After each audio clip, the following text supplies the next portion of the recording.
Welcome back to the deep dive. Today we're going to be tackling something pretty big. Yeah, The 2023 financial report of the U.S. government. big one. Yeah, a little bit of a behemoth, this document, but super important though. Oh, absolutely. And you know what? I think it holds some serious clues about, Hmm. the country's financial future, and really what that means for Yeah. all of us listening. It's like we're peeking behind the curtain of the national budget.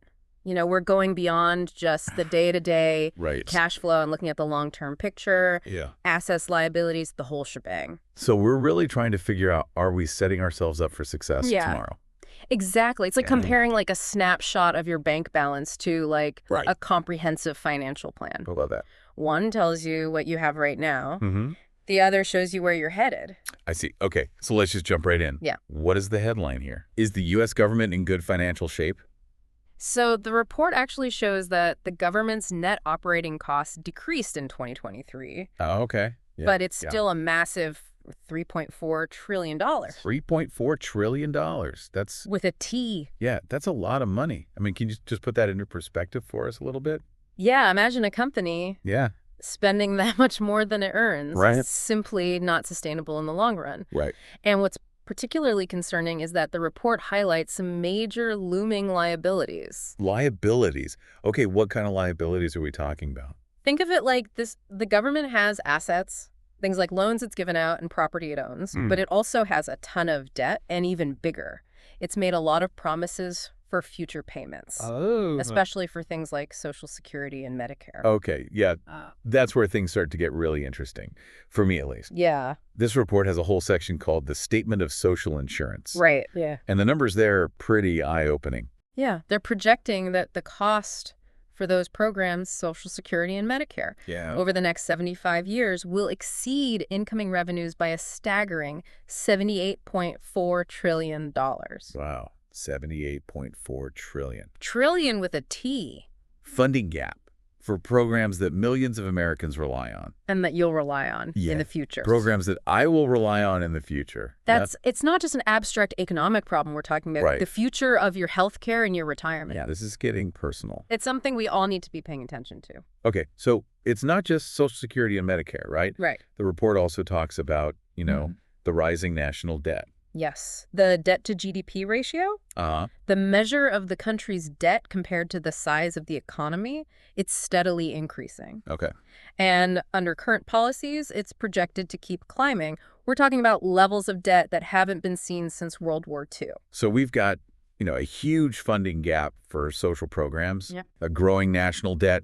It's Yeah. not looking great. What we're seeing is a fiscal trajectory, Okay. the path we're on, Yeah. that's simply unsustainable. Oh, The difference between what we're projected to spend and what we're projected to take in, okay. that gap is just getting wider. So this gap, what does this mean for future generations? Mm-hmm. I mean, for someone listening to this right now, Yeah. what's the impact going to be? Well, if things don't change, you could be looking at like a significantly higher tax burden Oh, wow. down the line. So we're talking about higher taxes to cover Yeah. Social Security, Medicare, the national debt. Potentially. It's like a pretty hefty bill. It's a real possibility. Yeah. And it's not just about higher taxes. Okay. This level of debt can have like ripple effects throughout the economy. What kind of ripple effects? Well, think about it. If the government's spending a huge chunk of its revenue Okay. just on paying off debt, Right. that leaves money for other things, like investing in infrastructure, education, research, and development. So it could stifle economic growth. Exactly. And there's also the risk of inflation. Okay. If the government has to borrow more and more money, Right. it can drive up interest rates, which can lead to higher prices for everything. It's a vicious cycle. It can be. And here's another consequence that's often overlooked. Okay. All this debt limits the government's flexibility to respond to future crises. What do you mean? Imagine like a major pandemic or a natural disaster. Yeah. The government typically steps in to provide relief and support. Right.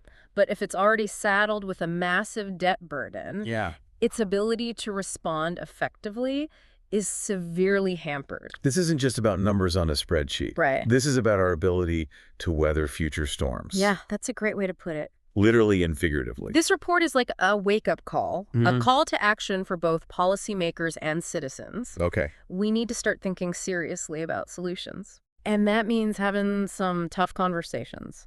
So let's talk solutions. Okay. What can be done to address this unsustainable fiscal trajectory? There are no easy answers. Right. And any solution will likely involve some tough choices. Sure. But broadly speaking, Yeah. there are two main levers that policymakers can pull. Okay. Increasing revenue and decreasing spending. Okay, so the classic balancing act? Yeah. Bring in more money and spend less. Yeah. Let's start with the revenue side. Okay. How do we increase government revenue? The most direct way is through taxes. Oh, boy. Now, nobody loves talking about taxes, Yeah. but they are the primary source of funding for the government. Right. We could consider raising existing tax rates, Oh. broadening the tax base Right. by eliminating certain deductions or loopholes, Uh. or even introducing new types of taxes. And I know this can be politically charged. Yeah, And, the report doesn't take sides or endorse any specific policy. precisely. It's just laying out options. The report simply highlights that increasing revenue is one potential piece of the puzzle. Okay. The other piece, of course, is spending. And I imagine that's even more controversial Undoubtedly. than taxes.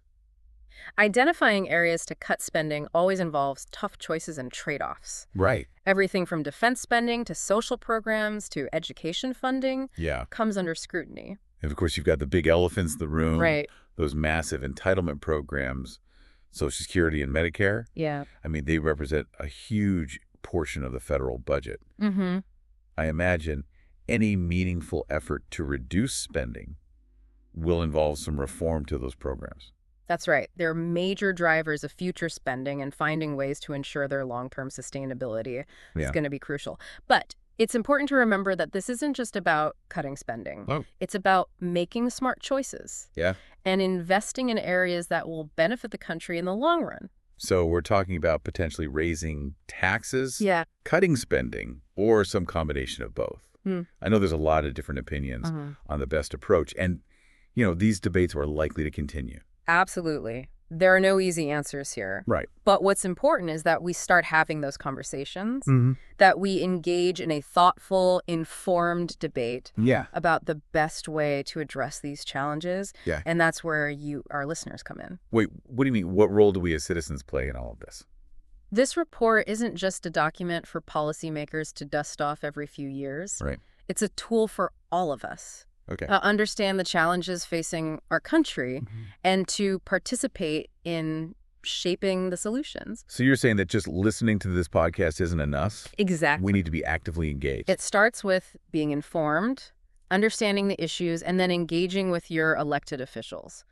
They'll know your concerns, your ideas, your hopes for the future. Right. Vote in elections. Yeah. Participate in town halls. Join advocacy groups. There are so many ways to make your voice heard. It's about taking ownership Yep. of our collective future. That's a powerful way to put it. This report isn't meant to be like a doomsday prophecy. Right. It's a call to action. Okay. It's a reminder that we have agency, that our individual and collective actions Mm-hmm.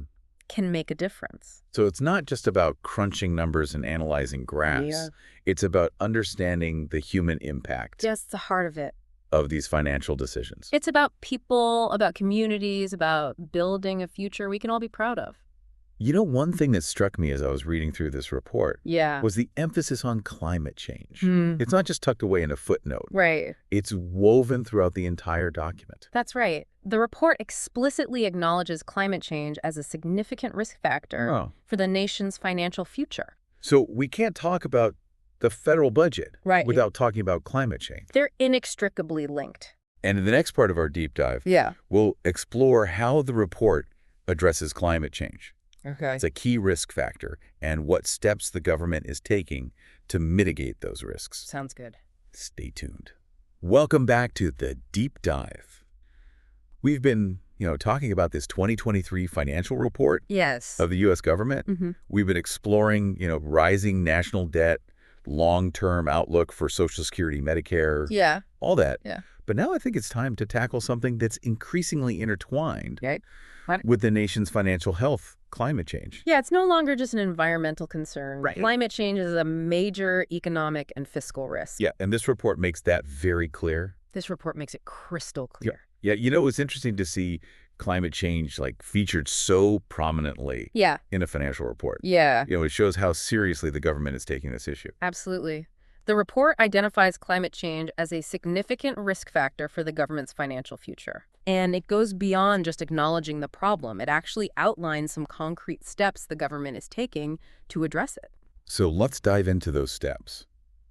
How is climate change impacting the federal budget? Yeah. And what's the government doing to mitigate these impacts? Well, for starters, think about the increasing frequency and intensity of extreme weather events. Yeah. Hurricanes, wildfires, floods, droughts. Right. These disasters are costing the government billions of dollars in disaster relief and recovery efforts. It's like the government is facing a growing insurance premium for climate-related disasters, and these costs are only going to increase. Exactly. The report highlights the fact that as the planet continues to warm, we can expect to see even more frequent and severe extreme weather events, which will put an even greater strain on the federal budget. So it's not just about responding to these disasters after they happen. It's about taking proactive steps to mitigate the risks and reduce those costs. Right. And the report outlines a number of ways the government is doing just that. Okay. For example, it's working to reduce its own carbon footprint by transitioning to cleaner energy sources and promoting energy efficiency in federal buildings. So leading by example. Exactly. But it goes beyond just the government's own operations. The report also highlights investments in research and development of clean energy technologies, incentives for businesses and individuals to adopt renewable energy, and support for climate adaptation and resilience projects. It sounds like a multi-pronged approach. That's right. And what's really encouraging is that the report emphasizes the economic benefits of investing in climate solutions. It talks about the potential for job creation, economic growth, and increased competitiveness in the global clean energy market. So it's not just about avoiding costs. It's about creating opportunities. Exactly. The report frames climate action as an investment in the future, not just a cost to be borne. As we're wrapping up this deep dive into the 2023 financial report of the U.S. government, I'm really struck by just how interconnected everything is. It's all part of a larger picture. The national debt, social insurance programs, climate change, these are complex, interconnected challenges that require a holistic approach. And it's really important that we as citizens are, informed and engaged in these discussions. The choices that we make today, both individually and collectively, they're going to have a profound impact on the future. That's the key takeaway. This report is a roadmap, not a destination. It highlights the challenges we face, but it also underscores our ability to shape the future. It's a call to action for all of us. So let's use this report as a springboard for action. Let's stay informed, engage in, thoughtful dialogue, and work together to create a future that is both fiscally sound and environmentally sustainable. Thanks for joining us on The Deep Dive.